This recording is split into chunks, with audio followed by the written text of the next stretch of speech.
انہوں نے ابن عباس رضی اللہ تعالی عنہ سے کلام الہی لا تحرک الح کی تفسیر کے سلسلہ میں سنا کہ رسول اللہ صلی اللہ علیہ وسلم نزول قرآن کے وقت بہت سختی محسوس فرمایا کرتے تھے۔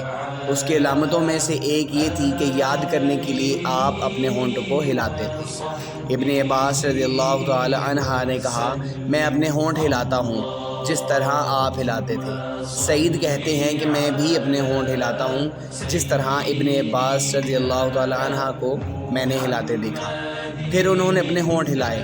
ابن عباس رضی اللہ تعالی عنہ نے کہا، پھر یہ آیت اتری کہ اے محمد صلی اللہ تعالی علیہ وسلم، قرآن کو جلد جلد یاد کرنے کے لیے اپنی زبان کو نہ ہلاؤ، اس کا جمع کر دینا اور پڑھا دینا ہمارا ذمہ ہے۔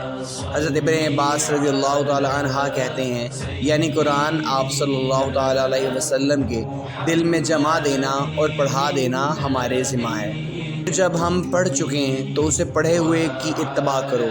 ابن عباس رضی اللہ تعالی عنہ فرماتے ہیں، اس کا مطلب یہ ہے کہ آپ اس کو خاموشی کے ساتھ سنتے رہو، اس کے بعد مطلب سمجھا دینا ہمارے ذمہ ہے۔ پھر یقیناً یہ ہماری ذمہ داری ہے کہ آپ اس کو پڑھو، یعنی اس کو محفوظ کر سکو۔ چنانچہ اس کے بعد جب آپ کے پاس حضرت جبرائیل علیہ السلام وحی لے کر آتے تو آپ صلی اللہ تعالی علیہ وسلم توجہ سے سنتے۔ جب وہ چلے جاتے تو رسول اللہ صلی اللہ تعالی علیہ وسلم اس وحی کو اس طرح پڑھتے کہ جس طرح جبرائیل علیہ السلام نے اس کو پڑھا تھا۔